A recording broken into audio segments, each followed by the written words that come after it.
Yes, magandang tanghali mga kapatid. Ato'y araw na naman ng linggo. Alam na, tayo naman muli ang nakatuka. Ito, nagpiprito tayo ng manok para sa ulam natin ngayong tanghali.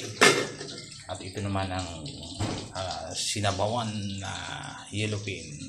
May malunggay para may sabaw. Tuwing linggo, yan po ang ulam natin. Ayan. Naka-ready na yan.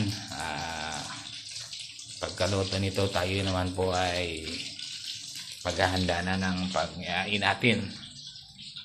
Okay. Ito po ay mayroon na tayong nakasinaing sa mga anak. Ito na nasa rice. Sa hindi tumaas yung ating sugar, maging maintain. Okay, ayan po ang ating kaganapan ngayon mga brothers and sisters. Babalik ka rin na natin to. Ano to? Ito na mga ano na to. Hindi pa.